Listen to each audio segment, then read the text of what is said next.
Western Chronicles, Episode 7, James and the Bridge.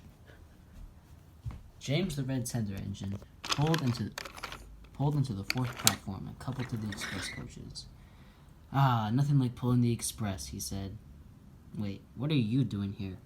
"What do you mean?" replied the diesel. "Who are you?" "I'm Class 40. I've been on the railway for quite some time." "Well, whatever. In case you didn't notice, I'm pulling the express today." "Good for you," replied the diesel. "James, how did you manage to pull the express?" asked Duck. Well, Gordon's off doing something, and Henry's working at the quarry, so Sir Talbot had assigned me the coaches." "Well, good luck. By the way, I heard some repairs are going on near the viaduct, so I would try and avoid that." Yeah, just let me enjoy the moment." Suddenly, Bertie pulled up. "Bertie the bus, what brings you here?" "Just my job. Anyways, James, are you up for a race?" "Pah," replied James. "Racing is for silly little tank engines." "Oh, so I guess you're just too slow then." James resented Bertie for this. "Fine, I'll race you. Where to?" Easy, to Ellsbridge and back." "Fair enough," said James. James, may I remind you that racing is against the railway guidelines." Yeah, whatever." Before James and Bertie knew it, the guard's whistle blew, and James was off with the express. He raced on the Gordon's Hill with great speed, and soon he was nearing the docks. Bertie, meanwhile, tried to race after him. Unlike James, however, he can go over the tracks. But had to stop for James at numerous points. James approached the docks. Blocking him was Murdoch's long good train. "Murdoch, move out of the way!" "Oh, sorry, James. Express coming through!" James darted through the docks.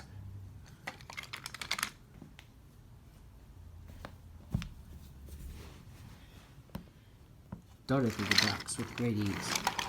He noticed the coaches were a lot lighter than he had anticipated.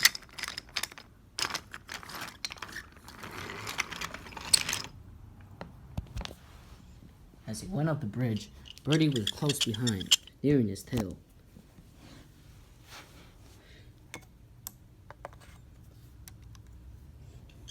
Bertie was the first to approach the Wellsworth crossing.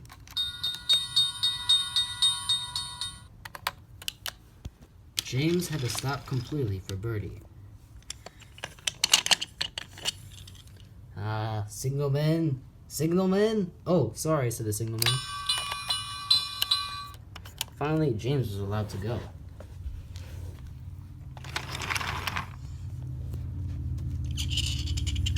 Bertie beat James by a long shot at Ellsbridge Station.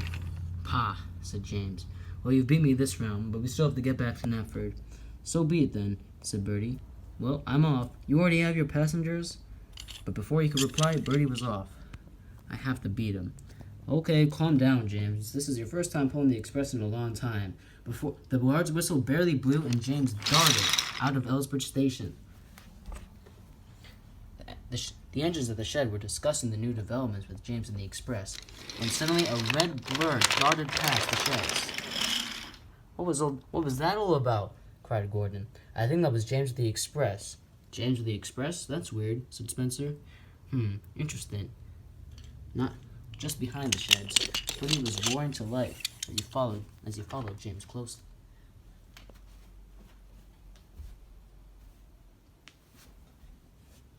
Unfortunately for James, however, he had to use the viaduct to get to Knapford Station, since it was backed up.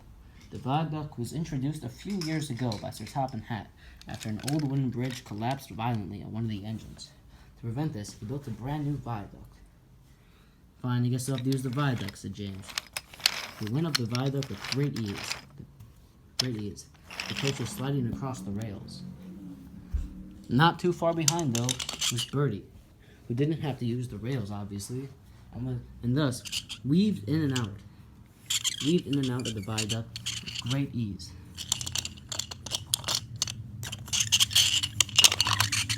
He was back to square one almost. You're just showing off at this point," said James. He raced through under Gordon's Hill.